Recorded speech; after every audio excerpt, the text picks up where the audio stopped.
नीलातुङ्गस्तनगिरितटे सुप्तमुद्बोध्य कृष्णं पारार्थ्यं स्वं श्रुतिशतशिरः सिद्धमध्यापयन्ति स्वोच्छिष्टायां सृजिनिगलितं या बलात्कृत्य भुङ्क्ते गोदा तस्यै नम इदमिदं भूय एवास्तु भूयः. அன்னவயல் புதுவையாண்டாள் அரங்கற்கு பன்னு திருப்பாவை பல்பதியம் இன்னிசையால் பாடிக் கொடுத்தாள் நற்பாமாலை பூமாலை சூடிக் கொடுத்தாளை சொல்லு சூடிக் கொடுத்த சுடற்கொடிய தொல்பாவை பாடி அருளவல்ல பல்வளையாய்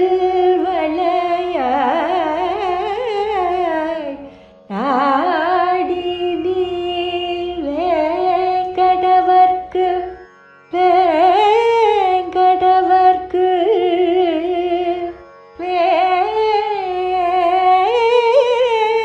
கடவர்க்கு என்னை விதி என்ற மாற்றம் நாம் கடவா வண்ணமே நல்கு.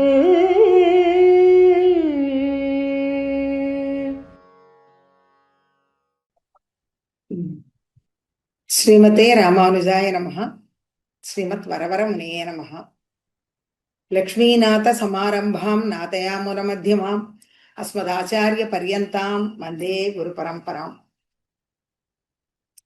ஸ்ரீமத் வேதமார்க்க பிரதிஷ்டாபனாச்சாரிய உபய வேதாந்த பிரவர்த்தகாச்சாரியராய் ஸ்ரீமத் பரமஹம்ச பரிப்ராஜகாச்சாரியராய் எழுந்தருளி இருக்கும் நம் எதுகிரி எதிராஜ ராமானுஜ ஜீயர் சுவாமிக்கு அடியேன் தண்டவத் பிரணாமங்களை தெரிவித்துக் கொள்கிறேன்.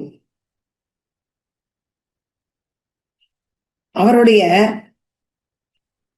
மகா சங்கல்பம் ஒரு தீர்க்க சத்திர யாகம் போலே இந்த பிரபந்ததாரா என்கிற இந்த சங்கல்பமாகப்பட்டது கிருபா பிரவாகமாக பொய்கிறது.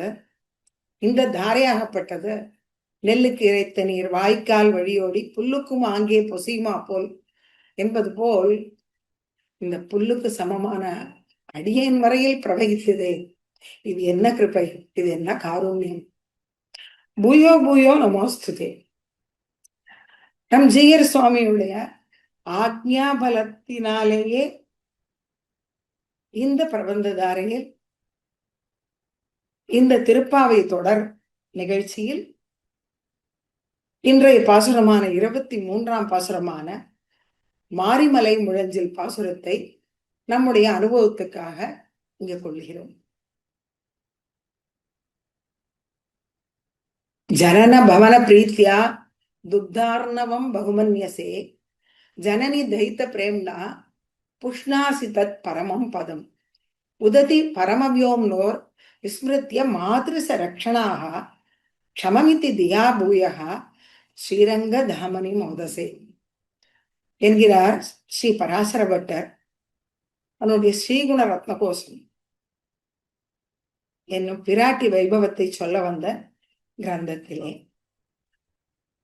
தாயே, ஜனன பவன பிரீத்தியா, உன்னுடைய பிறந்தகமான திருப்பார்கடலில் துக்தார்ணவம் திருப்பார்கடலில் உனக்கு மிக விருப்பம் உண்டு. ஜனன பவன பிரீத்தியா துக்தார்ணவம் பகுமன்யசே, மிகவும் மதிப்பு உண்டு. ஜனனி தைத்த பிரேம்னா புஷ்ணாசி தத் பரமம் பதம்.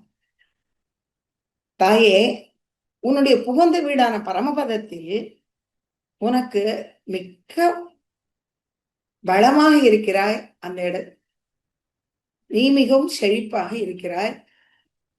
அப்படி இருந்தும் உததி பரமவியோம்னோர் விஸ்மிருத்திய மாதிருஷ ரக்ஷணாக, அப்படி இருந்தும் அந்த பரமம் யோமம் என்னும் அந்த பரமபதம் அயோத்தியா அபராஜிதா என்னும் அந்த இடத்தை விட்டு இங்கு ஸ்ரீரங்க தாமனி, இங்கு வந்து ஸ்ரீரங்கத்தில் மாதிருச லட்சணாக எங்களை போன்ற குழந்தைகளுக்காக இங்கு வந்து மோதசை நீ நித்தியவாசம் பண்ணுகிறாய் சந்தோஷமாக என்கிறார் சுவாமி பராசர பட்டர்.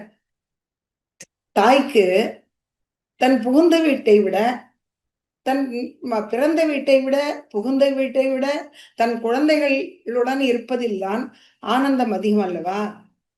அவள் பெரிய தாய், அந்த ஜனனிக்கு லோகமாதா. அவளுக்கும் தன் பிறந்த வீட்டில் இன்பத்தை விட, புகுந்த வீட்டு வளமையை விட குழந்தைகளுடன் இருப்பதில் அவளுக்கு மிக விருப்பம். இது ஸ்ரீதேவி நாச்சியாருடைய பிரபாவத்தை சொல்ல வந்தது. அடுத்தது பூதேவி தாயாரை பற்றி சுவாமி மணவாள மாமுனிகள். இன்னோ திருவாடிப்புறம் எமக்காக வந்தோ இங்கு ஆண்டாள் அவதரித்தாள். குன்னாத வாழ்வான வைகுந்த வான் போகந்தனை இகழ்ந்து ஆழ்வார் திருமகளாராய். ஆண்டாளாக அவதரித்தவள் அங்கு அவளுடைய இடமான அந்த குன்னாத வாழ்வான வைகுந்த வான் போகந்தனை இகழ்ந்து இங்கு நம்முடன் இருப்பதற்காக ஆழ்வார் திருமகளாராய் அவதரித்தாள். ஆனால் இவள் ஆழ்வார் திருமகளாராய் அவதரித்ததற்கு பின்புலம் இன்னும் ஒரு சுவையான நிகழ்ச்சி ஒன்று உண்டு. கல்பாதோ ஹரிணா ஸ்வயம் ஜனகிதம் திருஷ்டேன சர்வாத்மனாம் புரோக்தும் ஸ்வஸ்ய கீர்த்தனம் பிரபதனம் ஸ்வஸ்மை பிரசூனார்ப்பணம் சர்வேஷாம் பிரகடம் விதாத்து மனிசம் ஸ்ரீதன்வி நவ்யே புரே ஜாதாம் வைதிக விஷ்ணுசித்த தனயாம் கோதாம் உதாராம் ஸ்துமக. கல்பாது ஹரிணா, இந்த கல்பத்தின் ஆரம்பத்திலே ஹிரண்யாட்சன் என்ற ஒரு ராட்சசன், அவன் பூமியை ஒரு பாயை சுருட்டுவது போல் சுருட்டி அண்டபித்தியில் சொருகி வைத்து விட்டான்.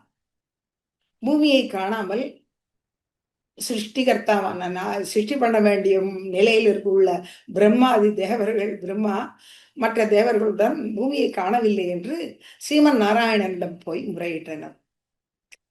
அவர் உடனே மகாவராகா ஸ்புட பத்மலோசனகா என்னும்படியாக வராகமூர்த்தியாக அவதரித்து அந்த ஹிரண்யாட்சனை வதம் செய்து பிரளயார்ணவத்திலிருந்து பூமாதேவியை ரட்சித்து காப்பாற்றி அழைத்து மீட்டு வந்தார். அவளுக்கோ பிரளயார்ணவத்தில் இருந்த அந்த நடுக்கம் போகவே இல்லை. அவளை எடுத்து மடியில் அமர்த்தி அணைத்து முதுகில் தடவி கொடுத்து ஆசுவாசப்படுத்தி அவளை மெதுவா ஆசுவசிப்பிக்கிறார் எம்பெருமான். தன் நடுக்கம் தீர்ந்த பூமி பிராட்டி முதலில் நினைப்பது நம்மைத்தான். அவள் உடனே கேட்கிறாள் எம்பெருமானிடம், சுவாமி, அடியனுடைய நடுக்கம் தீர்ந்து விட்டது, ஆனால் இதே போல் சம்சார ஆர்ணவத்தில் நடுங்கிக் கொண்டிருக்கிறார்கள் என் குழந்தைகள், அவர்களுடைய நடுக்கம் தீர்வதற்கு தேவரீர் ஒரு வழியிட்டு அருள வேண்டும் என்று இவள் பிரார்த்திக்கிறாள். அவர் அதற்கு ஏதோ பதில் சொன்னார். அந்த பதிலை இவள் தன்னுடைய புடவை தலைப்பில் 3 முடிச்சுக்கள் இட்டுக்கொண்டாள். இட்டுக்கொண்டு காலம் பார்த்திருந்தாள். இதை நமக்கு அந்த 3 விஷயங்களை நமக்கு சொல்லிக் கொடுக்க உபதேசிக்க காலம் பார்த்து இருந்தாள். அப்படியா காலமும் வந்தது. ஒரு நல்ல நல வருஷத்தில் ஆடி மாதத்தில் மங்களகரமான செவ்வாய்க்கிழமையில் திருப்பூர தினத்திலே திருத்துழாய் வனத்திலே வில்லிபுத்தூர் ஸ்தலத்திலே விஷ்ணு சித்தர் குலத்திலே வந்து அவதரித்தாள். அயோனிஜியாக அவதரித்தாள் ஆண்டாள். பெரியாழ்வாருக்கோ மிகுந்த சந்தோஷம். ஒரு தரித்திரன் நிதியை கண்டார் போல் அந்த குழந்தையை தன் இல்லத்துக்கு எடுத்து வந்து பூமாலை போல் இருந்த அந்த குழந்தைக்கு கோதை என்று பெயரிட்டு வளர்த்து வந்தார். நாளொரு மேனியும் பொழுதொரு வண்ணமுமாக குழந்தை வளர்ந்தாள். சாதாரண தகப்பன்மார்கள், தாய்மார்கள் என்ன பண்ணுவார்கள்? குழந்தைக்கு தேன், பால், அரிசி சோறு, பருப்பு வகைகளை அளிப்பார்கள். ஆனால் பெரியாழ்வாரோ கிருஷ்ண பக்தி, கிருஷ்ண கதைகள், கிருஷ்ணனை பற்றிய மற்ற திருநாமங்கள் இவைகளையே ஊட்டி ஊட்டி அந்த குழந்தையை வளர்த்தார். அந்த குழந்தையும் தன்னுடைய கிருஷ்ண பக்தியுடனே வளர்ந்த குழந்தை தகப்பனார் கட்டி வைத்த பூமாலையை கண்டு நாம் அந்த ரங்கமன்னாருக்கு தகுந்தவனாக இருப்போமா, கண்ணனுக்கு தகுந்தவளாக இருப்போமா என்று பார்க்க வேண்டும் என்று அந்த மாலையை எடுத்து தன் கழுத்தில் சூட்டிக் கொண்டு அழகு பார்த்தாள். இதை கண்ட அவர் தகப்பனார் கோபிக்க வருந்த, ஆனால் எம்பெருமானுடைய வார்த்தைகளில் கட்டுப்பட்டு அன்றிலிருந்து அவன் முகப்புக்காக இவள் சூடி களைந்த மாலைகளை கொண்டு அவனுக்கு சமர்ப்பித்து வந்தார். இப்படி இதையே அஞ்சு குடிக்கு ஒரு சந்ததியாய் ஆழ்வார்கள் தஞ்சையலை மிஞ்சி நிற்கும் தன்மையலாய் பிஞ்சாய் பழுத்தாளை ஆண்டாளை பத்தியுடன் நாளும் முழுத்தாய் மனமே மகிழ்ந்து என்று உபதேச ரத்ன மாலையில் சுவாமி மணவாள மாமுனிகள் சாதிக்கிறார். தொண்டரடி புடியாழ்வாரோ பெரியாழ்வாரோ புஷ்பம் நந்தவனம் அமைத்து செடிகளை வளர்த்து புஷ்பங்களை பறித்து பூ தொடுத்து மாலைகளை கட்டி எம்பெருமானை மகிழ்வித்தார்கள். ஆனால் ஆண்டாளோ அந்த பூமாலையை தான் சூடி களைந்து அவனை இன்னும் முகப்பித்தாள். எப்படி? ஆழ்வார்கள் தஞ்சையலை விஞ்சி நின்றார். இப்போ பழைய கதைக்கு வருவோம். 3 முடிச்சிட்டு கொண்டாள் அல்லவா வராக அவதாரத்தின் போது, அது அவளுக்கு ஞாபகம் இருக்கிறது. இப்பொழுது நமக்கு உபதேசிக்கும் காலம் வந்துவிட்டது. பூமாலை கட்டி கொடுத்த ஆண்டாள் பாமாலையும் கொடுத்தாள். அவள் பண்ணிய பாமாலைகள் 2 கிரந்தங்களான ஆயின. ஒன்று திருப்பாவை, மற்றொன்று நாச்சியார் திருமொழி. 30 பாசனங்களை கொண்ட திருப்பாவை, 143 பாசனங்களை கொண்ட நாச்சியார் திருமொழி. அந்த திருப்பாவையில் வேதம் அனைத்துக்கும் நித்து என்று சொல்லக்கூடிய அந்த திருப்பாவையில் வேதாந்தங்கள் அத்தனை விஷயங்களையும் சொல்லிவிட்டாள். ஆனால் ஞாபகமாக இந்த 3 விஷயங்கள் வாயினால் பாடி, மனத்தினால் சிந்தித்து, தூமலர் தூவி தொழுது அவனை நினைத்து வணங்கினால் எங்கும் திருவருள் பெற்று இன்புறுவர் என்கிற இந்த விஷயத்தை இதற்குள், இந்த திருப்பாவைக்குள் பொதிந்து நமக்கு அதையும் ஊட்டினாள், உபதேசிக்கிறாள். இந்த இடத்தில் ஒரு சின்ன சந்தேகம் நமக்கு எழும். சர்வதர்மான் பரித்தேஜ்ய மாமேகம் சரணம் ரஜ என்று சர்வ தர்மங்களையும் பரித்தேஜ்ய என்று சொன்னானே கண்ணன், அது சரியா?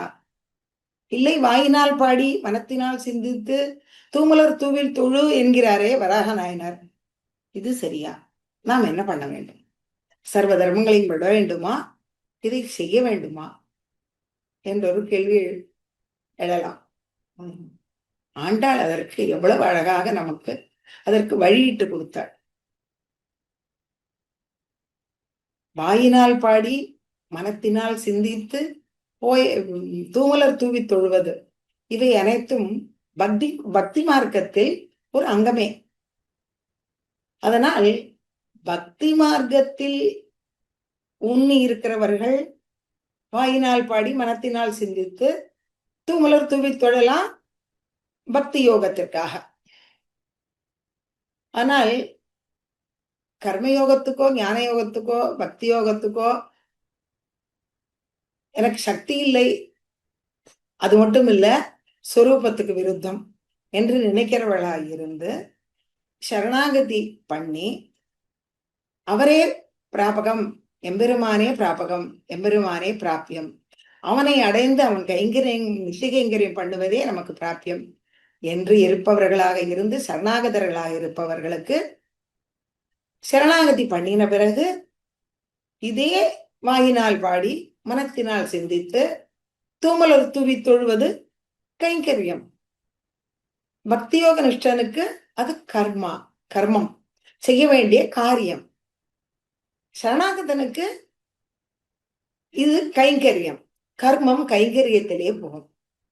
ஆக இதனால் தெரியுது, எல்லோரும் வாயினால் பாட வேண்டும், மனத்தினால் சிந்திக்க வேண்டும், தூமலர் தூவி தொழ வேண்டும். இவ்வளவு அழகாக இதில் அதிகாரி பேதம் மட்டுமே, செய்ய வேண்டியது எல்லாரும் செய்ய வேண்டியது.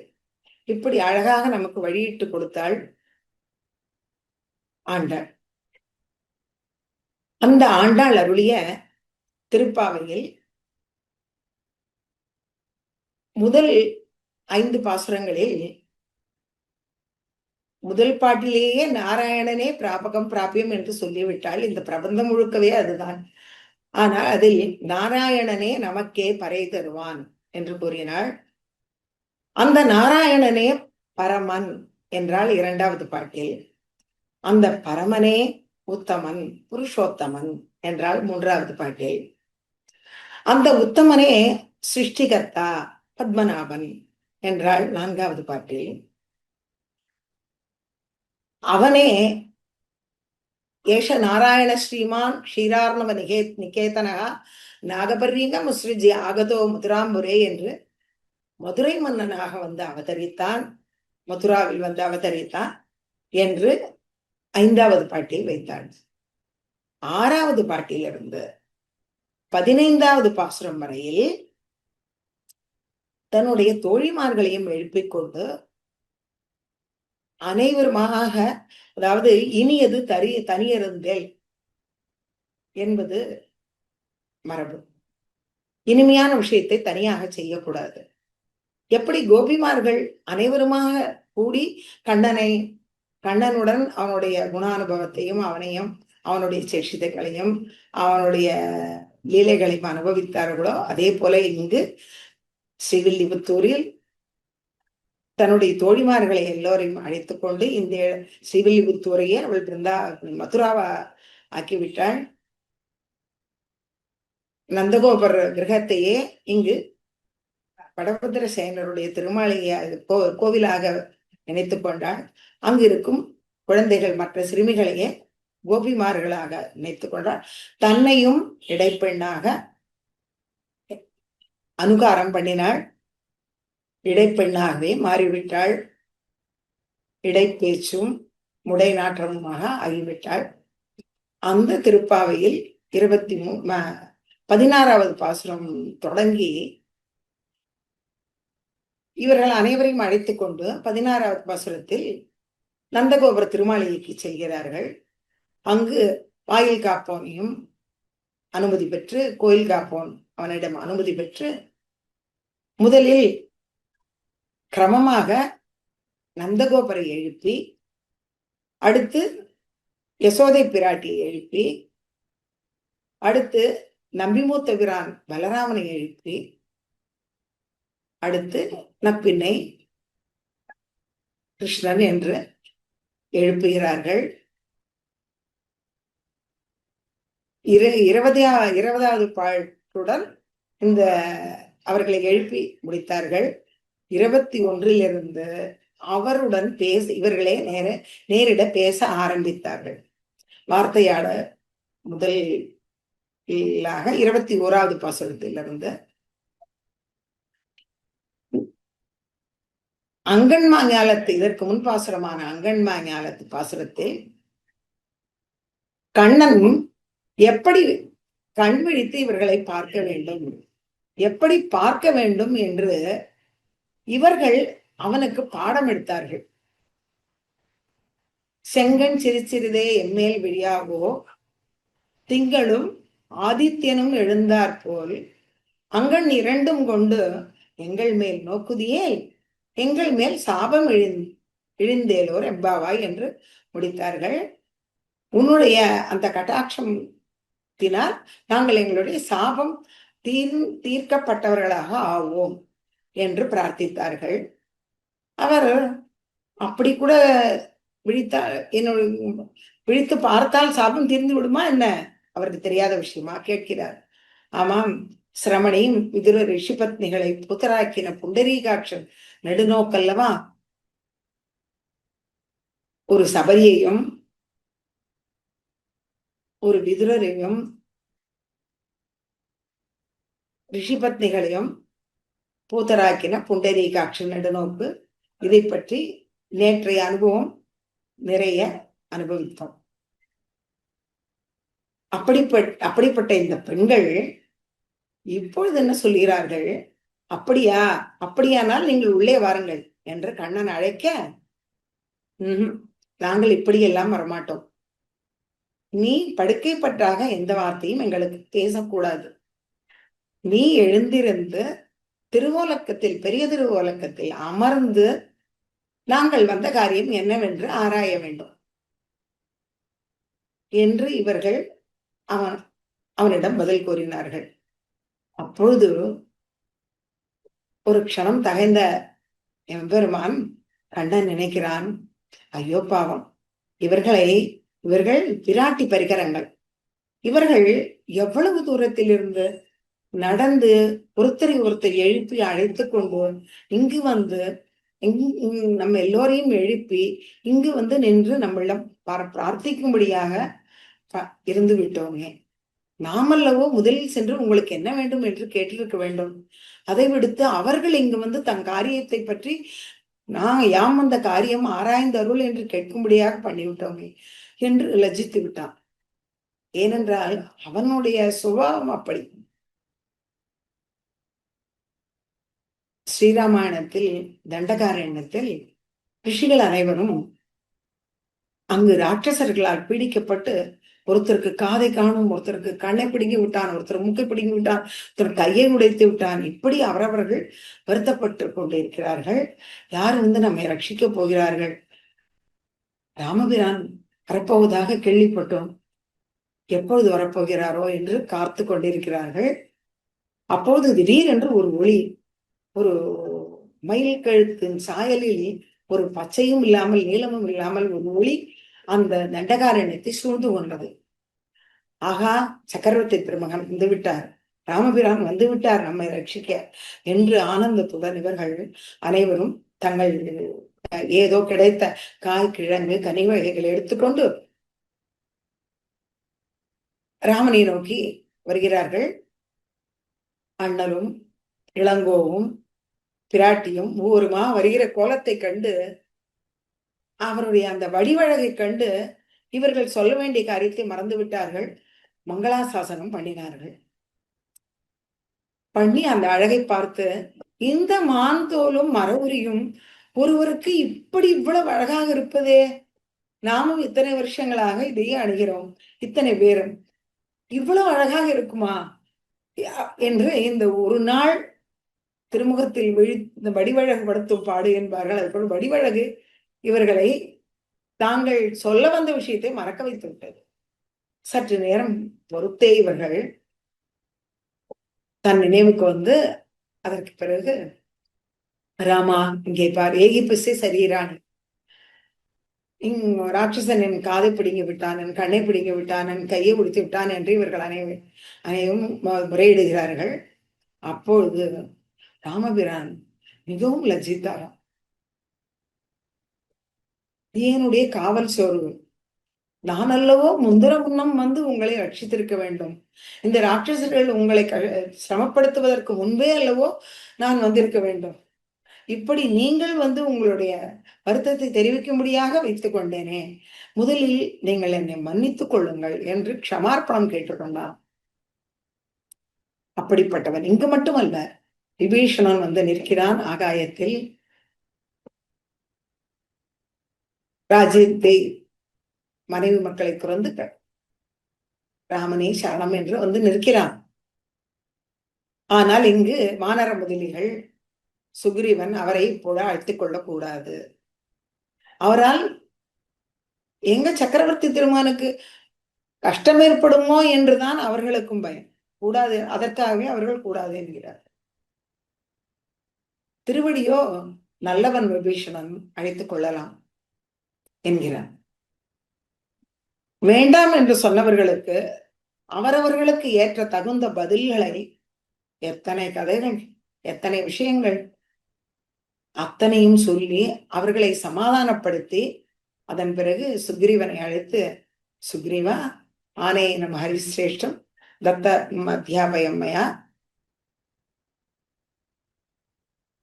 விபீஷணோவா சுக்ரீவ எதிவா ராவணஸ்வயம். விபீஷணன் அங்கிருந்து அவனை மட்டும் அழைத்து வரப்போ, ஆனால் நீ அங்க போகும்போது ஒருவேளை ராவணன் வந்திருந்தால் திரும்ப வந்து என்னிடம் ராவணனை அழைத்து வரலாமா என்று கூட கேட்க வேண்டாம், அவனையும் அழைத்து வா.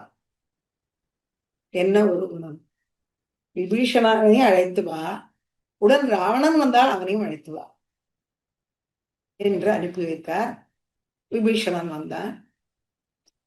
அவனுக்கு இப்படி ஒரு ராவணனுடைய, துஷ்டனான ராவணனுடைய பிராட்டியை பிரித்த ராவணனுடைய தம்பியாக இப்படி வந்திருக்கிறோமே என்ற வருத்தத்தில், ஐயோ நம்ம ஏற்றுக்கொள்வாரோ மாட்டாரோ என்ற பயத்தில் அவன் தவித்துக் கொண்டிருக்கிறான். இவருடைய இந்த குணநலன் நம்மை அழைத்து கொண்டாரே என்று. இவரோ அவனை இவ்வளவு நேரம் காக்க வைத்து விட்டோமே, நாமே இலங்கை சென்று அவனை அழைத்து வந்திருக்க வேண்டாமா? அவனுக்கு கிருபை பண்ண வேண்டாமா?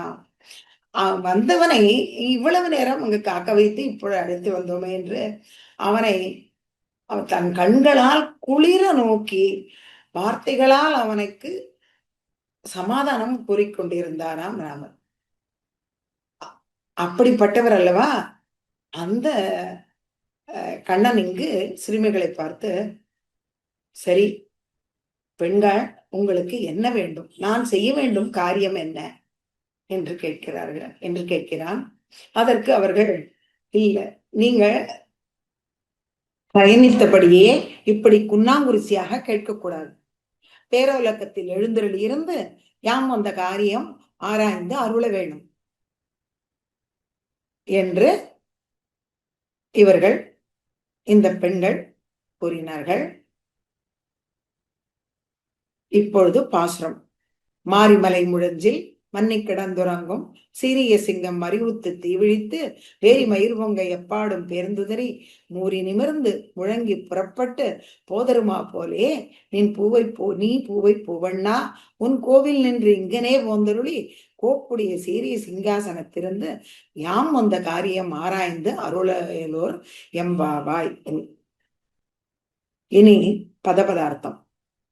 மாரி, மழைக்காலத்திலே மலை முழஞ்சில் மலை குயொன்றிலே மன்னி கிடந்து பேடையோடு ஒன்றாக பொருந்தி கிடந்து உறங்கும்படியான சீரிய சிங்கம், மிகவும் வீரியமான சிங்கம், அறிவுற்று உணர்ந்தெழுந்து தீவிழித்து நெருப்பு பொறி பறக்க பார்வை பார்த்து வேரி மயிர் பரிமளம் மிகுந்த ஜாதியுச்சிதமான பரிமளம் மிகுந்து நிரம்பிய பிடரி மயிர்கள் பொங்க எழும்பும்படி எப்பாடும் எல்லா பக்கத்திலும் 4 திசையிலும் பேர்ந்து அசைந்து உதறி தேகத்தை உதறி மூறி நிமிர்ந்து உடல் ஒன்றாகும்படி நீட்டி நிமிர்ந்து முழங்கி கர்ஜனை செய்து வெளியே புறப்பட்டு போதருமா போலே வருகிறார் போலே பூவை பூவண்ணா காயாம்பூ போல் நிறத்தை உடைய கண்ணனே, நீ உன்னுடைய கோவில் நின்று சயனாசனத்திலிருந்து இங்கனே போந்தருளி இங்கு பேரோலக்கத்தில் எழுந்தருளி கோப்புடைய சீரிய சிங்காசனத்திலிருந்து மிகவும் அழகான வேலைப்பாடுகள் அமைந்துள்ள கோப்புடைய சீரிய சிங்காசனத்தில், மிகவும் அருமையான சிங்காசனத்தில் அமர்ந்து யாம் வந்த காரியம், நாங்கள் மனோரத்தித்து வந்த காரியம் என்னவென்று ஆராய்ந்து அருள் விசாரித்து அருள வேண்டும். இனி பாசுர விளக்கு. மாரி மலை முழஞ்சில். மாரிக்காலம், மாரி மழைக்காலம். தேசமுடைய தரையே தெரியாமல் ஜலமாய் இருக்கும் காலம், போக்குவரத்துக்கு கூட சாதகம் இல்லாத நேரம். மன்னர்களானாலும் அடுத்த தேசத்தில் உள்ள சத்துருக்களோடையோ அந்த மறந்து போரிட வேண்டும் என்பதை கூட நினைப்பதில்லை. தந்தாம் அரண்மனையிலே இருந்து தங்களுடைய குடும்பத்தாருடன் பொழுதை கழிக்கும் காலம் இந்த மாரிக்காலம். குடி மக்களும் அப்படித்தான். அவரவர்கள் இல்லத்திலே அவரவர்கள் பொருந்தி ஆனந்தமாக காலத்தை கழிக்கும் காலம் இந்த மாரிக்காலம். சுக்ரீவனும் அப்படித்தான் செய்தான். அதுவும் அவன் நீண்ட நாள் ராஜ்யத்தையும் போகத்தையும் இழந்திருந்தவன். அந்த ராஜ்ய போகத்தை அனுபவித்துக் கொண்டு இங்கு சுகமாக இருந்து கொண்டிருந்தான்.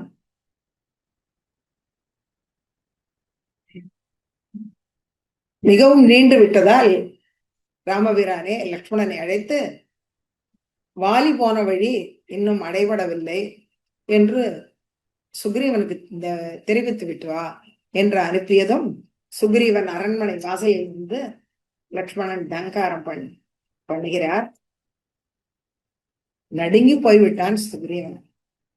திருவடியை அழைத்து, இதற்கு ஒரு நல்ல உபாயம் சொல் என்று கேட்கிறான்.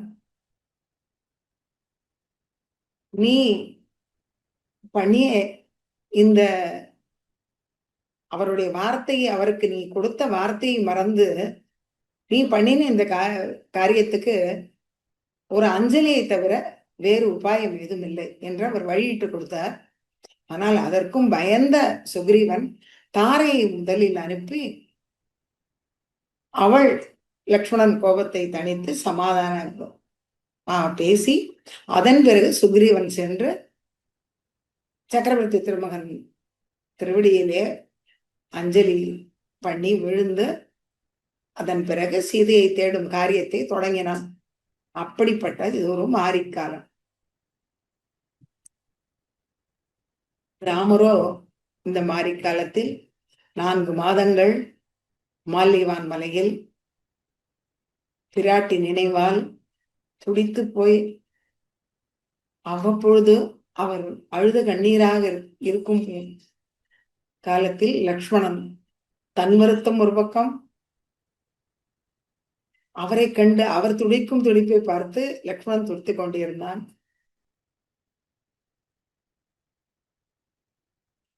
காடடைய புஷ்பங்கள் பூத்து குலுங்கும் காலம்.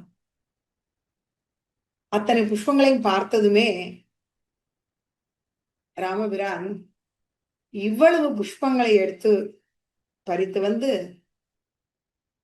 ஆதித்ய மண்டல மத்தியவர்த்தியான நம்முடைய பெரிய பெருமாளுக்கு திருவாராதனம் பண்ண வேண்டி இருக்க, இப்படி எடுத்து கை நீட்டுவார் இல்லையே. எடுத்து கை நீட்டுவார் என சீதா பிராட்டி அவள்தான் அருகிலிருந்து சகபத்னியா விசாலாட்சியா நாராயணம் உபாகமத்து என்று சொன்னபடி அவள் எடுத்து கை நீட்டி தூப தீப மாலைகள் சந்தனம் அவையத்தையும் எடுத்து கொடுப்பாள்.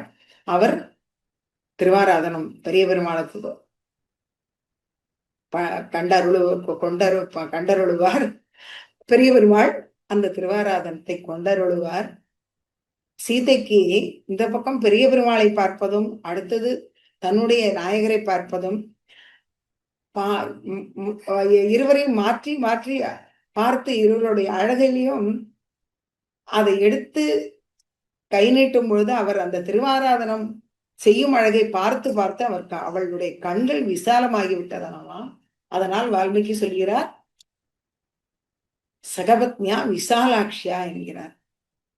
அப்படி திருவாராதனம் பண்ண வேண்டி இருக்கிற காலத்தில் இப்படி வருத்தப்பட்டு கொண்டு இங்க மால்வியவான் மலையில் இருக்கிறேனே என்று ராமர் வருத்தப்பட்ட அந்த காலம் அது மாரிக்காலம். சிங்கங்கள் இந்த மாரிக்காலத்தில், மழைக்காலத்தில் குகையில் படுத்து உறங்கும் காலம். குகை வாசலில் யானைகள் வந்து சப்தித்தால் கூட அதை கணிசியாமல் நன்கு படுத்து உறங்கும் காலம் மாரிக்காலம். அந்த மாரி மலை முழஞ்சில் மலை குகையில் அந்த சிங்கம் படுத்திருப்பது அந்த மலைக்கு ஒரு ஆபரணம் போல இருக்கிறதாம். எப்படி என்றால், நீளாதுங்க ஸ்தனகிரி தடி சுப்தம் என்று கண்ணன் நப்பிள்ளை பிராட்டியின் திருமார்பில் தலை வைத்து படுத்துறங்குவது போல் இருக்கிறது. ஸ்ரீஸ்தனாபரணம் என்கிறோம் அல்லவா, அப்படி ஸ்திரீ ஸ்தனாபரணமாகவே கண்ணன் படுத்து உறங்குகிறான் மலை முழஞ்சு. அடுத்து மன்னி கிடந்து. இந்த சிம்மங்கள் தன் பேடையோட மன்னி கிடந்து ஏகவஸ்து போல மன்னி கிடந்து உறங்குமாம். கண்ணனும் கொத்தலர் பூங்குழல் நப்பின்னை கொங்கை மேல் வைத்து கிடந்த மலர் மார்பன் என்றும் அவன் உறங்கும் சீரிய சிங்கம். உறக்கத்தில் கூட சிங்கம் உறங்கும் பொழுது கூட துஷ்டமிருகங்கள் அந்த சிங்கத்தின் அருகில் வருவதற்கு பயப்படுமோ? அது அந்த சிங்கங்களுக்குடைய சீர்மை. சித்திரக்கூடத்தில் சீதா பிராட்டியின் மடியில் ராமன் படுத்து உறங்குகிறார். அப்பொழுது வால்மீகி சொல்கிறார், சுகசுப்த பரந்தபகா என்கிறார். சுகசுப்த, அவர் உறங்கும் அழகில், உணரும் அழகிலும் உறங்கும் அழகு மிகவும் அழகாக இருந்ததினால் அவளுக்கு எழுப்பவே மனமில்லாமல் அனுபவித்துக் கொண்டு இருக்கிறாள், ரசித்துக் கொண்டே இருக்கிறாள். அப்பொழுது இந்த காக்காசுரன் வந்து அவளுக்கு மிகவும் துன்பம் கொடுத்தான். அப்பொழுதும் அவளுக்கு எழுப்ப மனமே இல்லை. ஆனால் அந்த உறங்கும் சிங்கம், அந்த ராகவ சிம்மம் இவனுடைய வேதனையில் ஏதோ உள்ளுணர்வில் விழித்துக் கொண்டு பார்த்தால் காக்காசுரன் சித்திர கூட திருப்ப சிறுகாக்கை முளை தீண்ட அத்திரமே கொண்டெறிய அனைத்துலகும் திரிந்தோடி பித்தகனே ராமாவோ நின்ன பயம் என்று வந்து விழுந்தான். அத்திரமே அதன் கண்ணை அறுத்தார். பரந்தபகா, அதே சுகசுப்தகா பரந்தபகா, பரர்களை தப்பிக்க செய்யுமோ. அப்படி உறங்கும் சீரிய சிங்கம், வீர ஸ்ரீயுடையவனுடைய உறக்கம் அது. அறிவுற்று தீவிழித்து, அறிவுற்று உணர்ந்து, தூக்கத்திலிருந்து உணர்ந்து எழுந்திருப்பது. யார் சிங்கத்தை எழுப்புவது? காலே சம்சதி என்று காலமே எழுப்ப வேண்டும். காலமே உணர்த்தி அறிவுற்று தீவிழி. அந்த பிரதம கடாட்சத்தில் அந்த சிங்கத்தினுடைய விழித்து எழுந்து முதல் பார்வையில் அதனுடைய பேடையும் குட்டிகளுமே அருகில் வர பயப்படும். அப்படி தீ விழித்து வேரி மயிர் பொங்க, ஜாத்தியுச்சிதமான பரிமளம், அதனுடன் கூடிய அந்த பிடரி மயிர், அவற்றை சிலுப்பிக் கொண்டு அந்த வேரி மயிர் பொங்க, இவனோ சர்வகந்தகா,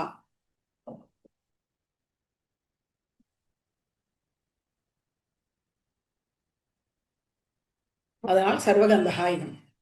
அது இந்த சிங்கமாகப்பட்டது வேரி மயிர் பொங்க எப்பாடும் 4 திசைகளிலும் 4 பக்கமும் கொஞ்சம் அசைந்து கொடுத்து எப்பாடும் பேருந்து உதறி இதுவரை படுத்திருக்கும் பொழுது அவயவங்களை ஒரே சரியாக வைத்துக் கொண்டிருப்பதால் அவயவங்களில் ஒரு திமிர்ப்பு ஏறிவிடும். அதை போக்கிக் கொள்வதற்காக தீவிழித்து வேரி மயிர் பொங்க எப்பாடும் பேருந்து உதறி கொள்ளும். நிமிர்ந்து சிங்கம் தன்னுடைய உடலை பின்புறத்தை சுருக்கி கொண்டு முன்பக்கத்தை நீட்டி நிமிர்ந்து, மொத்தமா சொன்னா சோம்பல் முறிக்கிறது. அந்த சிங்கம் சோம்பல் முறித்து கொண்டு எழுந்திருக்கும். மூறி நிமிர்ந்து முழங்கி, அடுத்து ஒரு கர்ஜனை. அந்த கர்ஜனையில் அந்த கானகத்தில் எங்கெங்கோ இருக்கும் துஷ்ட மிருகங்கள் கூட அப்படியே முழுக்காயாய் அவிழ்ந்து விடுமா பயத்தினால். அந்த முழக்கம் குருக்ஷேத்திரத்தில் சகோஷோ தாத்தராஷ்டிரானா ஹிருதயாணி வியதாரயத்து என்று துரியோதனாதிகள் நெஞ்சம் முழுத்து போகும்படியாக முழங்கிய முழக்கம் அல்லவா அது. மூறி நிமிர்ந்து முழங்கி புறப்பட்டு போதருமா போலே. சிம்ம அவலோகன நியாயம் என்பார்கள். அதை போல் சிம்மம் வெளியில் புறப்பட்டு 4 பக்கம் திரும்பி பார்த்து கொண்டு மலைக்குகையிலிருந்து புறப்பட்டு வருமா போலே என்று இந்த பெண்கள் சொல்லும் பொழுதே கண்ணன், என்ன பெண்கள், என்ன சிமிகள், நீங்கள் என்னை ஒரு சிங்கம் போல் என்று சொல்லிவிட்டீர்களே என்று கொஞ்சம் குரல் தாழ்த்தி கேட்க, உடனே அவர்கள், இல்லை கண்ணா, ஒரு உதாரணத்திற்காக, உன்னுடைய கம்பீரத்துக்காக மட்டும்தான் நாங்கள் சிங்கத்தை உபமையாக சொன்னோம்.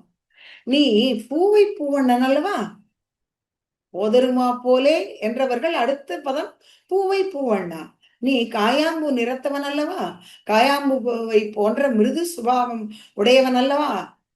ஒரு சிங்கத்திற்கு உன்னை போல் வடிவழகும் குளிர்த்தியும் மாதுரியமும் உண்டா? நாங்கள் ஒரு கம்பீரத்துக்காக ஒரு உதாரணம் சொன்னோம், அவ்வளவுதான் என்று சொல்லி பூவை பூவண்ணா. இந்த பூவை கூட ஏதோ ஒரு வகையில் உனக்கு உபமானமாக சொல்லுகிறோமே அல்லது முழுவதும் உபமானம் கிடையாது. நீ உபமான ரகிதன். நீ எதையும் உனக்கு உபமானமாக ஒப்பிட்டு சொல்ல முடியாது. குரத்தாழ்வான் சொல்கிறார், அதீர்கம் அப்ரேமதுகம் க்ஷணோஜ்வலம் என்றால் அடிக்கடி தாமரை போன்ற கண்கள் என்று நிறைய இடங்களில் எம்பெருமானை பற்றி வர்ணிக்கும் பொழுது வரும். அது என்ன, எல்லோரும் இந்த தாமரையை பகவானுடைய கண்களுக்கு ஒப்பாக சொல்லுகிறார்களே, அது என்ன, கரியவாகி புடை பறந்து மிளர்ந்து செவ்வரியோடி நீண்ட அப்பெரியமாய கண்களைப் போலவா இந்த தாமரை இருக்கிறது? அதீர்க்கம், அவ்வளவு பெரியதல்ல.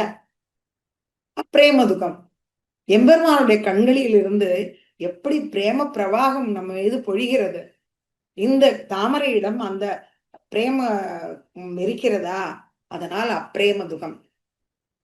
இன்று தாமரையை பறித்தால் நாளைக்கு வாடிவிடும், அப்படியா இருக்கிறது எம்பெருமானுடைய கண்கள். அதனால அதீர்க்கம் அப்ரேமதுகம் க்ஷணோஜ்வலம், இந்த தாமரையை ஒப்புமையாக சொல்ல முடியாது என்கிறார் குரத்தாழ்வான். போல இவர்களும் ஏதோ உன்னுடைய கம்பீரத்துக்காக சிங்கத்தை சொன்னோம் என்று சொல்லி உன் கோவில் நின்று என்றார்கள். 4 பாட்டுக்கு முன்பு நாயகனாய் நின்ற நந்தகோபனுடைய பாட்டில் நந்தகோபன் கோயில் என்றார்கள்.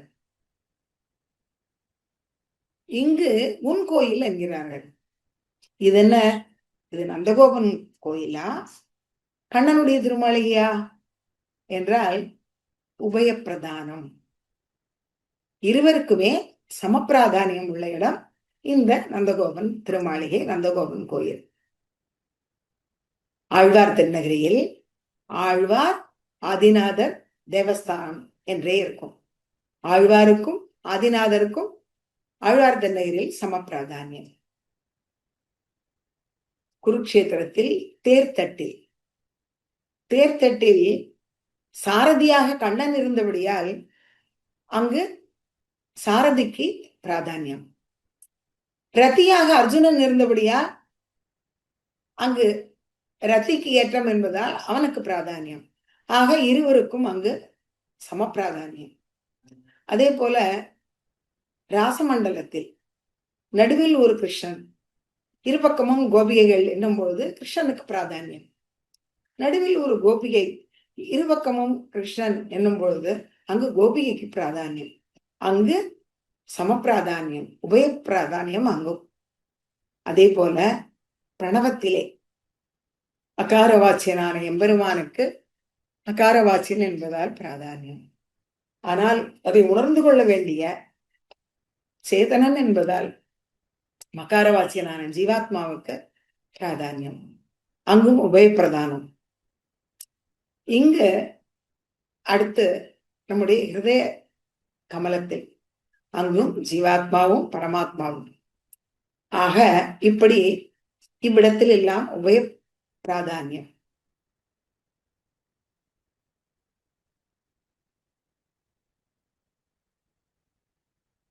உன் கோவில் நின்று அடுத்து இங்கனே போந்தருளி. இப்பொழுதுதான் அவர்களுக்கு மிகவும் விருப்பமான இடம் வருகிறது. இங்கனே போந்தருளி. கண் வளர்ந்த அருளினபடியை கண்டோம். இப்பொழுது உன் அடையாளகு காண வேண்டும். நீ சதுர்கதி அல்லவா?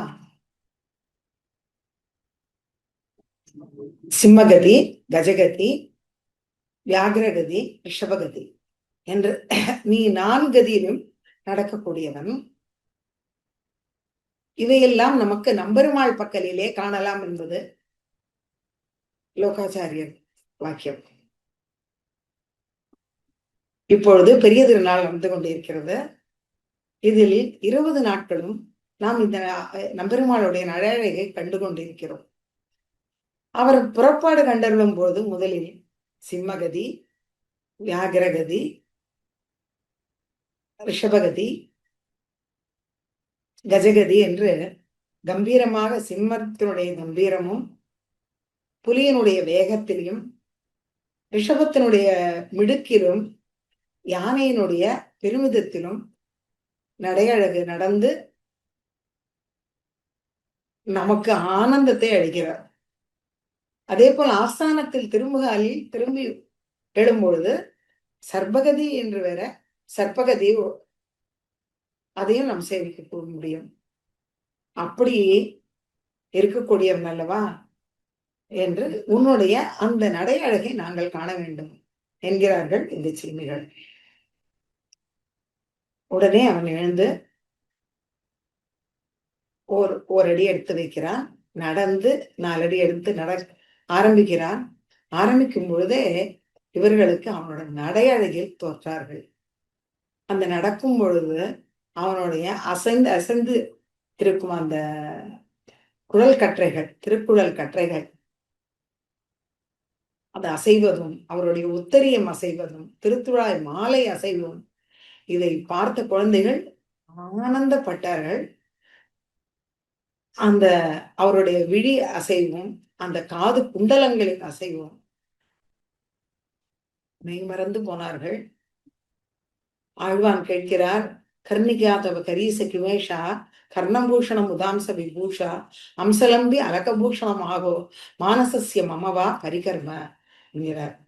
நீ இந்த காதுக்கு ஒரு குண்டலம் அணிந்து கொண்டிருக்கிறாயே, அது உன்னுடைய திருக்காதுகளுக்கான ஆபரணமா அல்லது உன் திருக்குழற் கற்றைகளுக்கான ஆபரணமா அல்லது உன்னுடைய தோள்களுக்கான அணிகலனா? இல்லை இல்லை, இவை எதுவுமே இல்லை. உன்னுடைய பக்தர்கள் மனதை வசீகரிப்பதற்காக, பறிப்பதற்காக நீ அணிந்து கொண்டிருக்கும் ஆபரணம் என்கிறார்கள். அப்படி இந்த குழந்தைகள் அந்த அவருடைய நடையழகை கண்டு மனம் மயங்கி நிற்கிறார்கள். ஆனால் அடுத்த க்ஷணம் அவர்களுக்கு மிகவும் வருத்தமாகிவிட்டது. சே, நாமும் இப்படி ஆகிவிட்டோமே, ஒரு மகாபலியை போல, ஒரு ராவணனை போல அவரை நடக்க வைத்து விட்டோமே என்று வருத்தப்படுகிறார்கள். ஆனால் அடுத்த நிமிஷம் அந்த நடையழகை கண்ட ஆனந்தத்தில் கோப்புடைய சீரிய சிங்காசனத்தில் இருக்க வேண்டும் என்று பிரார்த்திக்கிறார். நடந்தது போதும், நடந்த கால்கள் நொந்தவோ, அதனால் நீ இந்த சீரிய சிங்காசனத்தில் இருந்து நாங்கள் வந்த காரியத்தை ஆராயலாம் என்கிறார்கள். அவனும் இவர்கள் சொன்னபடியே சீரிய சிங்காசனத்தில் அமரப்போகிறான். அது என்ன கோப்புடைய சீரிய சிங்காசனம். கோப்புடைய என்றால் வரிசை கிரமம் மாறாமல் மிகவும் அழகான வேலைப்பாடுகள் அமைந்துள்ள அந்த சீரிய சிங்காசனம். சிங்கத்துக்கு ஏற்ற சீரிய சிங்காசனம். இந்த சிம்மாசனம் எப்பேற்பட்டது என்றால், ஏலாப்பொயில் உரைக்கும் கிருஷ்ணனானால் கூட இந்த சிம்ம ஆசனத்தின் பெருமையாகப்பட்டது அவன் வார்த்தை மெய்யாகவே இருக்கும். அப்படி ஒரு ஆசனம் அது சிங்காசனம், சீரிய சிங்காசனம், கோப்புடைய சீரிய சிங்காசனம் என்கிறார்கள். இது பரமபதத்தில் இருக்கும் அவனுடைய தர்மாதிபீடம் போல. தர்மாதிபீடம் அல்லவா? தர்மம் அதர்மம், ஐஸ்வர்யம் அனைஸ்வர்யம், வைராக்கியம் அவைராக்கியம், ஞானம் அஜானம் என்று இவைகள் அனைத்தையும் தனக்கு கால்களாக கொண்டு இருக்கக்கூடிய அந்த சிம்மாசனம். அதனால் நீ இந்த சிங்காசனத்தில் இருந்து திருவரங்கத்தில் தன் கோவிலாழ்வாரில் இருந்து புறப்பட்டு நம்பெருமாள் பெரிய திருமண்டபத்தில் சேரபாண்டியனில் தன்னுடைய தேவிமாரோடு வீத்திருந்து ஒரு வார்த்தை சொன்னால் அது தப்பாதா போலே இந்த சீரிய சிங்காசனத்தில் அமர்ந்து நீ ஒரு வார்த்தை சொன்னால் அது பழுதே ஆகாது. அதனால் நீ இந்த சீரிய சிம்மாசனத்தில் இருந்து நாங்கள் வந்த காரியம் ஆராய வேண்டும். சரி பெண்களே, நான் அமர்ந்தாயிற்று, வந்த காரியத்தை சொல்லுங்கள். இப்பொழுது இவர்கள் உடனே சொல்கிறார்கள், அப்படி நாங்கள் அவசரப்பட்டு சொல்ல மாட்டோம். ஏனென்றால் பரதன் அனைத்து பரிவாரங்களையும் அழைத்துக் கொண்டு, தாய்மார்களையும் அழைத்துக் கொண்டு ஊருக்கு திரும்பி வர வேண்டும் என்று, ராஜ்யத்தை ஆள வேண்டும் என்று பிரார்த்திப்பதற்காக அனைவருமாக வந்தனர். ஆனால் அங்கு வந்த பிறகு நீ திருவடியை மாத்திரம் பாதுகைகளை அவனிடம் அளித்துவிட்டு 14 வருஷங்கள் கழித்து வருகிறேன் என்று அனுப்பி வைத்த சுதந்திரம் நீ. அதனால் நாங்கள் இப்பொழுது அவசரப்பட்டு நாங்கள் வந்த காரியத்தை சொல்ல மாட்டோம். சிற்றஞ்சிறு அலைக்கு வந்த காரியத்தை வைத்தார்கள் என்கிறார் அழகமணவாள பெருவாள் நாயனார் ஆராயப்படுகிறது. ஆனால் இந்த சிறுமிகளுக்கு வந்த காரியம் ஏற்கனவே ஒரு விஷயம் நடந்து விட்டது. கிடக்கை அழகை காண வேண்டும் என்று விரும்பினார்கள், நடையழகை காண வேண்டும் என்று விரும்பினார்கள், இருக்கும் அழகை காண வேண்டும் என்று விரும்பினார்கள். எல்லாம் நடந்தேறியது அவர்களுக்கு.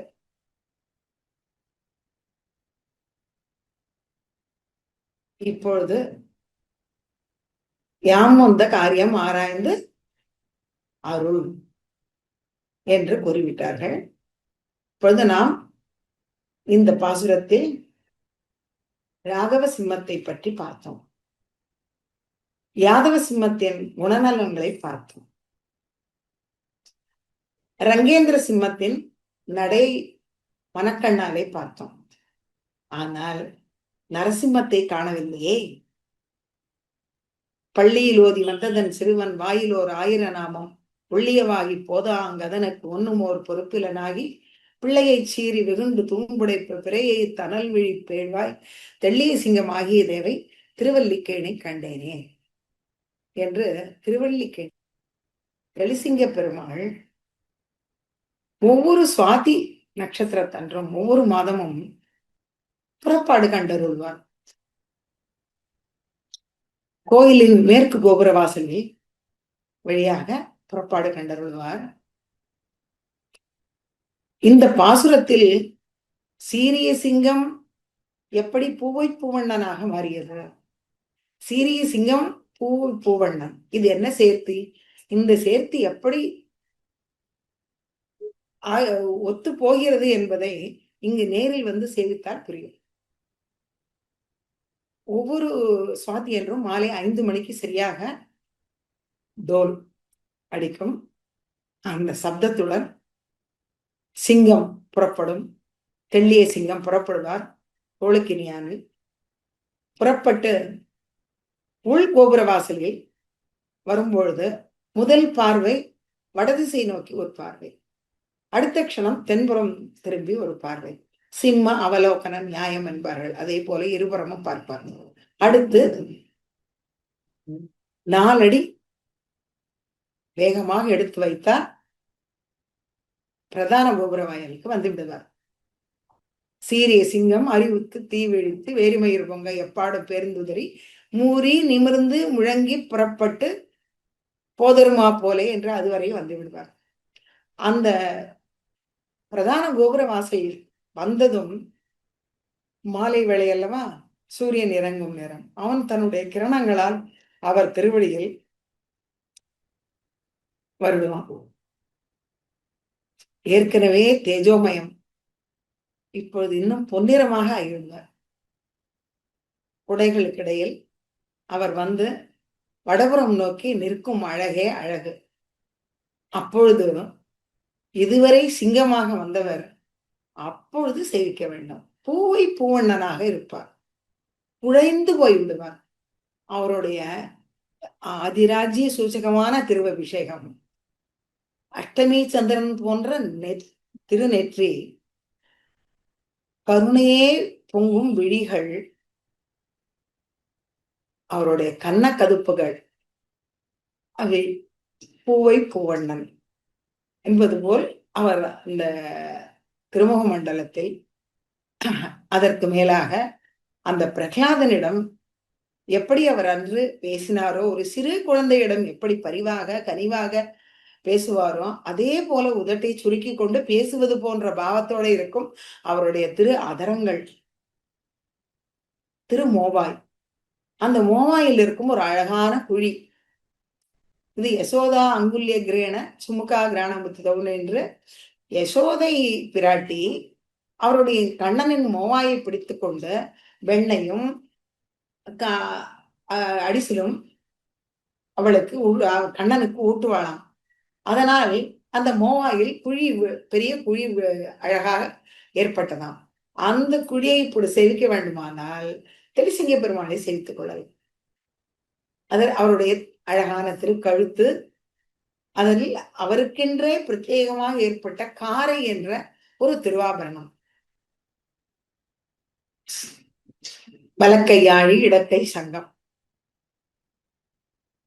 திருத்துழாய் மாலை மற்றும் புஷ்ப மாலைகள். ரட்சிப்பதில் முன்னம் முதலாக நிற்கக்கூடியவளான ஸ்ரீ மகாலட்சுமி வக்ஷஸ்தலத்தில் பீதக ஆடை, அழகான திருவடி தாமரைகள், ஆசிரிதர்கள் அனைவருக்கும் இடமுடைத்தான திருவடி தாமரைகள். அப்படி பொன்மயமாக வடதிசை நோக்கி நிற்பார். அப்பொழுது அங்கிருக்கும் அத்தியாபக சுவாமிகள் அனைவரும் ஒரே குரலில், திருக்கண்டேன் பொன்மேனி கண்டேன், திகழ் மறுக்கன் அணிநிறம் கண்டேன், செருக்கிளரும் பொன்னாழி கண்டேன், புரிசங்கம் கை கண்டேன், என்னாழி மன்னர்பால் இருந்தேன் என்று உரத்த உரையில் மிகவும் அழகாக சேவிப்பார்கள். இந்த பாசுரம் ஏற்பட்டது என்னவோ திருக்கோவலூர் இடைகளில். ஆனால் இந்த பாசுரம் இவருக்குத்தான் மிகவும் பொருத்தமாக அந்த புறப்பாட்டில் அமையும். இதில் மனம் மயங்காதவர்கள் யாரும் இல்லை. அப்படி இந்த நரசிம்மம் இத்துடன் இல்லை, இன்னும் ஒரு சிம்மம் இருக்கிறது. சிம்மம் ஆயிற்று, யாதவ சிம்மம் ஆயிற்று, ரங்கேந்திர சிம்மம் பார்த்தோம், நரசிம்மம் பார்த்தோம். அடுத்தது யதீந்திர சிம்மம். கலிமிக்க சென்னல் கழனி குறையல் கலைப்பெருமான் ஒலிமிக்க பாடலை உண்டு தன் உள்ளம் தடித்து அதனால் வலிமிக்க சீயமி ராமானுசன் மிக்க வாதியராம் புலிமிக்கதென்ன இப்புவனத்தில் வந்தவை போற்றுமே என்று அமுதனார் சாதிக்கிறார். இந்த சிம்மம் பிரம்மா பரத்வாஜ முனிவருக்கு 3 மலைகளை காண்பித்தார். 3 மலைகளும் 3 வேதமாக, 3 வேதத்தையும் 3 வேதங்களையும் 3 மலைகளாக அவர் காண்பித்து கொடுத்தார். அப்படிப்பட்ட வேத மலையில் மன்னி கிடந்து, மலையடிவார் மன்னி கிடந்து அந்த வேதாந்த பொருள்களை எல்லாம் எடுத்துக்கொண்ட சீரிய சிங்கம் வேத பாக்கியர்கள், வேத குதிர்ஷ்டிகள் அவர்களிடம் அப்போது ஒரு சிந்தை செய்தே என்று யார் யாருக்கு எப்படி எப்படி பதில் உரைக்க வேண்டுமோ அப்படி எப்படி உரைத்து சீரிய சிங்காசனத்தில் இருந்து இவருடைய இந்த சிங்காசனத்துக்கு சீர்மை என்னவென்றால் வேதஸ்ருதி, அபேதஸ்ருதி, கடகஸ்ருதி என்று 3 கால்களுடன் கூடிய அந்த சீரிய சிங்காசனத்தில் அமர்ந்து வேத குதிர்ஷ்டிகளானவர்கள், வேதத்துக்கு அபார்த்தம் சொல்லி வந்தவர்கள் அனைவரையும் ஒரு சேர அவை அனைத்தையும் 3 ஸ்ருதிகளாலும் ஆராய்ந்து சர்வம் சமஞ்சசம் என்று அருளி, நவ கிரந்தங்களையும் அருளி, 74 சிம்மாசனாதிபதிகளையும் இவை அனைத்தையும் பின்புள்ளவர்க்கும் அறிவிக்க வேண்டும் என்று அவர்களையும் ஏற்படுத்தி இப்படி இந்த சத் சம்பிரதாயத்தை வளர்த்து கொண்டு போகும் என்று இன்று வரை இனியும் ஆச்சந்திரார்க்கம் உள்ளளவும் இருக்கும்படியாக வாழ்வித்தருளில ஜெகதாச்சாரியர் யதீந்திர சிம்மம் அவர் கோதாகிரஜர். இப்படி திருப்பாவை பாடிய இந்த ஆண்டாளுக்கு ஆண்டாளுடைய கோதாகிரஜர் அண்ணனாகிய அந்த யதீந்திர சிம்மத்துக்கு அவருக்கு பல்லாண்டு பாடி ஆழ்வார் திருவடிகளே சரணம், எம்பெருமானார் திருவடிகளே சரணம், ஜீயர் திருவடிகளே சரணம். அதிலும் இந்த அதே வழியில் வந்த நம் ஜீயர் சுவாமிக்கும் மீண்டும் ஒரு முறை பல்லாண்டு பாடிக்கொண்டு அவருக்கு அடியனுடைய கிருத்தஜத்தை தெரிவித்துக் கொண்டு அமைகிறேன். பிருந்தாரண்ய நிவாசாய பலராமானுஜாய ருக்மிணி பிராணநாதாய பார்த்தசூதாய மங்களம். ஸ்ரீமத்யை விஷ்ணுச்சித்தாரிய மனோநந்தன ஹேத்தரே நந்தநந்தன சுந்தரே கோதாயை நித்தியமங்கலம். குற்றங்குறைகளுக்கு மன்னிக்க பிரார்த்திக்கிறேன் அடியேன். பற்பமென திகழ் பைங்கழலும் தன் பல்லவமே விரலும், பற்பமென திகழ் பைங்கழலும் தன் பல்லவமே விரலும், பாவனமாகிய பைந்துவராடை பதிந்த மருங்கழகோ, பாவனமாகிய பைந்துவராடை பதிந்த மருங்கழகும், முப்புரி நூலோடு முன்கையில் ஏந்திய முக்கோல் தன்னழகும், எப்பொழுதும் யதிராசன் வடிவழகு என் இதய துள்ளதால், இல்லை எனக்கெதிர் இல்லை எனக்கெதிர் இல்லை எனக்கெதிரே, இல்லை எனக்கெதிர் இல்லை எனக்கெதிர் இல்லை எனக்கெதிரே, இல்லை எனக்கெதிரே, இல்லை எனக்கெதிரே, இல்லை எனக்கெதிரே.